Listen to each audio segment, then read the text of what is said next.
अदालत की मुतल्लिक़ बोल रहे हैं सर, फैसला मानेंगे? कोई नहीं, अदालत की कभी भी नहीं मानने आया, अदालत ने कभी कहा कि कभी भी नहीं मानने। फैसला तो इलेक्शन कमीशन ने कराना, वो नहीं करेगा। नहीं, आपको भी अहकाम दिए हैं। मैं तो अपनी बात कर रहा हूँ, सोच रहा हूँ, मेरा तो अभी तो रिव्यू भी है, अभी तो बड़े, अभी तो कानून साजी भी है, 184(3) भी है, उसमें अपील का राइट भी मिल गया है।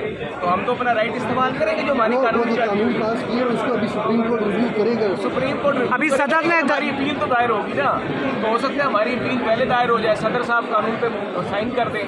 अगर कानून वो बन गया तो हम अपनी अपील दायर करेंगे और फिर हो सकता है इलेक्शन कमीशन दोबारा से कह ले कि इलेक्शन नहीं हो सकता। हल्काबंदी भी देखिए, अभी तो हल्काबंदी भी आ रही है, इलेक्शन कमीशन शायद हल्काबंदी भी 30 अप्रैल को मनसूबाबंदी खत्म हो जाएगी, तो उसके बाद अगर 30 अप्रैल को मनसूबाबंदी मुकम्मल हो गई तो फिर तो नए हल्के बनेंगे, और नए हल्के बनेंगे, आइन में लिखा हुआ है। तो नए हल्के अगर बनना शुरू हो गया तो फिर डिलिमिटेशन शुरू होगी, तो फिर किस तरह इलेक्शन होगा? नहीं, गेम अभी ऑन है, गेम जारी है, क्या कहेंगे? मैं समझता हूँ कि आखिरी बॉल तक खेलना चाहिए। हम आखिरी बात यानी आप अदलिया से लड़ेंगे?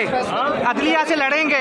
देखिए, हम आपको अदलिया से खेलने का क्या मतलब है? अदलिया में बैठे जजेस साहबान ये कह रहे हैं, कई जजेस साहबान ये बात कर चुके हैं कि ये जो पिटीशंस थी ये 4-3 का फैसला था।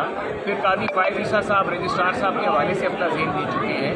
तो मेरे ख्याल से हम अदलिया से क्यों लड़ें? अदलिया तो हमारी बात कर रही है, वो तो हम, यानी काजी फायदी साहब की बात कर रहे हैं। अगर काजी फायदी साहब बात कर रहे हैं, मंदोकिल बात कर रहे हैं, मेजॉरिटी सुप्रीम कोर्ट की अदलिया ये बात कर रही है, तो हमें अदलिया से लड़ाई की कि हम तो अदलिया का एहतराम करेंगे, क्योंकि अदलिया तो बात कर रही है।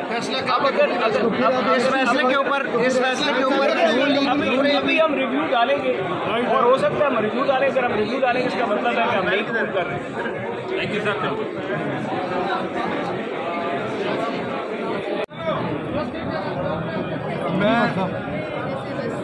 मुझे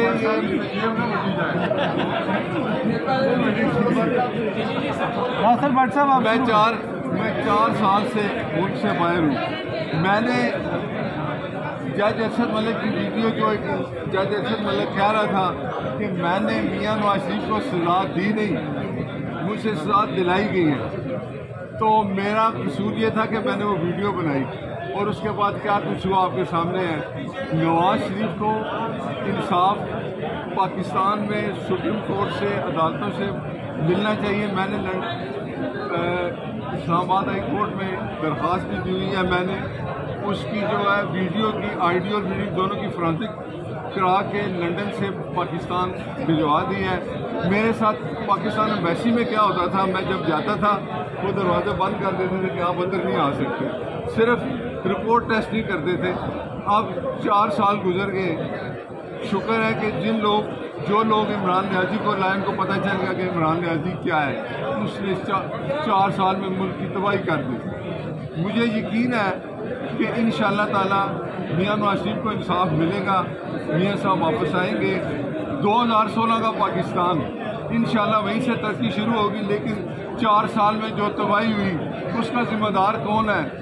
क्यों इमरान खान को उठा के नवाज शरीफ प्राइम मिनिस्टर थे, बेटे से तनख्वाह ना लेने पे उनको नायल कर दिया गया सारी ज़िंदगी के लिए। इमरान न्याजी की बेटी तहरीन, और उसको ये नहीं मानता कि मेरी बेटी है, बेटी अल्लाह की रहमत होती है, उसको मानना चाहिए कि मेरी बेटी है, और वह इनकारी है। अमेरिका की अदालत में उसको जब ये कहा गया कि तुम अपनी बेटी को नहीं मानते तो हमें डीएनए दे दो, उसने डीएनए देने के बजाय बेटी को एक्सेप्ट कर लिया लंदन में, अब उसके दोनों बेटों के साथ। जो बंदा सादिक और अमीन है, क्या ऐसा बंदा सादिक और अमीन हो सकता है? आप तो साकिब निसार साहब ने भी कहा कि आधा सादिक और अमीन है, और आधा सादिक अमीन कौन होता है? भट्ट साहब ये बताइएगा, चले ये तो बात होगी, मियां नवाज शरीफ पाकिस्तान कब आ रहे हैं? मियां नवाज शरीफ पाकिस्तान बहुत जल्द इंशाल्लाह आएंगे। वही आएंगे तो आप देखेंगे मियां नवाज शरीफ साहब का आना, यही अवाम होगी इंशाअल्लाह ताला। इमरान नियाजी ने जो कुछ पाकिस्तान के साथ किया उसका हिसाब तो वो देगा, उसके साथ और भी 3-4 लोग हैं जिन्होंने सारा कुछ किया।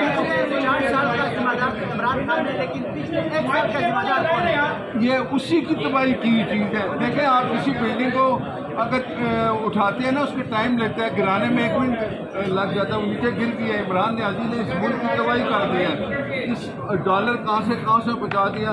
क्या नवाज शरीफ के दौर में गरीब आदमी रोटी खाता था? पेट्रोल किस प्राइस पे था? इमरान नियाजी जब आया उसने कहा था मेरे पास बहुत एक अच्छी चीज़ है, वो कितनी गई थी? 150 रुपये पेट्रोल था जब इमरान खान गया, अभी 280 है। बागला साहब आप ही के साथ थे, वो वापस आए तो $200 पे ला रहे थे, अब $280 का डॉलर है। तो व्हाट्सएप कुछ मतलब सही जवाब देना है। आपने उनको 4 साल दिए इमरान नियाजी को तबाही करने के लिए, ये करने के लिए हमें टाइम दें, इंशाल्लाह सब ठीक होगा। भट्ट साहब ये बताएं कि अरशद शरीफ साहब के कत्ल के हवाले से जो वीडियोज़ हैं वो आपके पास मौजूद हैं, आपने देखी हैं? उनके ऊपर तशद्दुद हुआ, वो इल्ज़ामात लगे। अरशद शरीफ को अल्लाह जन्नत दे। भाई हमारा क्या वास्ता है अरशद शरीफ साहब से? मैं लंदन में हूँ, जिन लोगों ने आपकी पार्टी के बंदे ने आपके ऊपर इल्ज़ाम लगाया था, वो जिन लोगों ने मेरे ऊपर इल्ज़ाम, मैं लंदन में बैठा, मैंने उनके खिलाफ केस कर दिया है। मैं वहाँ माशाल्लाह जो मेरे खिलाफ केस झूठे बनते थे, मैं उनके खिलाफ कोर्ट में गया हूँ और मैंने केस जीते हैं। आपको पता है लंदन हाई कोर्ट में कोई अदालत जो है वो किसी के साथ मिलती नहीं, वो वही फैसला होता है।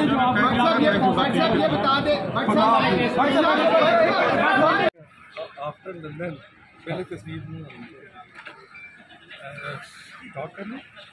नासिर साहब, आप पे तो इल्ज़ाम है कि आप जजेस की वीडियोस बनाते रहे, किसी और जज की भी है आपके पास वीडियोस? हम तो इंसाफ मांगने आए हैं, 4 साल से मांग रहे हैं जी। क्या मांगे? नवाज शरीफ को इंसाफ दे दो। भट्ट साहब, आपके ऊपर 3 अफराद के कत्ल का इल्ज़ाम है, आप कल कोर्ट भी पेश नहीं हुए। क्या आप इंसाफ, आप लोगों के लिए इंसाफ कोई दूसरी तरह का होता है कि आप यूके से आ जाते हैं, आपको पकड़ता भी कोई नहीं है? मेरा केस खत्म हो चुका है, मैं 2014 में पेश हुआ था, पुलिस ने मुझे बेगुनाह कर दिया। जब ये वाक़या हुआ था मैं इस मुल्क में ही नहीं था, मेरे खिलाफ सियासी केस है। अच्छा, मियाँ साहब कब आ रहे हैं पाकिस्तान? मियाँ साहब बहुत जल्दी इंशाल्लाह आ रहे हैं। आपको तारीख ही दे रहे भट्ट साहब? हाँ जी भट्ट साहब, जिस दिन इलेक्शन का अनाउंस होगा डेट, तो अगर आज ये अनाउंस करते हैं, पता नहीं क्या होता है, जो भी फैसला होगा, मियाँ नवाज शरीफ साहब इस मुस्लिम लीग ग्रुप को लीड करेंगे। आपको पता है जब मियाँ साहब आएंगे 2014 और 2014 का जो पाकिस्तान 5 एक वो बने हुए थे ग्रुप, उन्होंने इस इमरान नियाजी को यहाँ लाए। क्या हुआ पाकिस्तान के साथ आपको पता है। इंशाअल्लाह ताला नवाज शरीफ आएगा, फिर 2016 से वही तक हुकूमत किसकी बनेगी? हुकूमत किसकी? नवाज शरीफ नहीं आना चाहते, नवाज इलेक्शन का ऐलान ही नहीं मुझे बताया। नवाज शरीफ को आपने बाहर भेज दिया, अभी हुकूमत किसको जहर दिया गया। भट्ट साहब, अभी जिंदगी बचा के उधर। भट्ट साहब, अभी हुकूमत किसकी है? क्या हकीकी हुक्मरान हुकूमत कर रहे हैं, पीडीएम हुकूमत कर रही है? भट्ट साहब उधर आए ना, उधर ताक करें। भट्ट साहब बताएं ना, भट्ट साहब क्या हकीकी हुक्मरानों की हुकूमत है या पीडीएम की हुकूमत है? जिन लोगों ने इमरान नियाजी को लाया था, इमरान नियाजी खुद बताता है कि मैं कैसे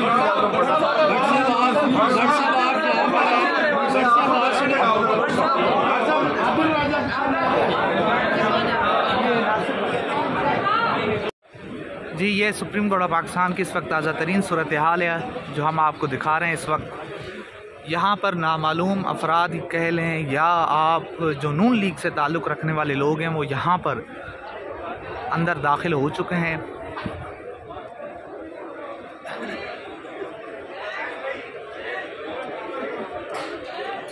नहीं चलेगी, नहीं लाठी गोली की सरकार, कानून की खातिर, कानून की खातिर, आइन की खातिर जिंदा है, जिंदा है।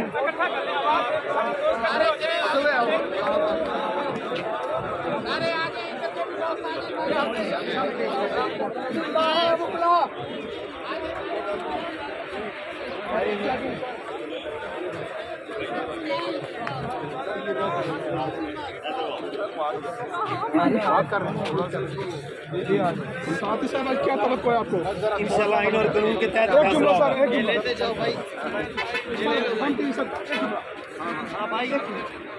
क्या तवक्को है?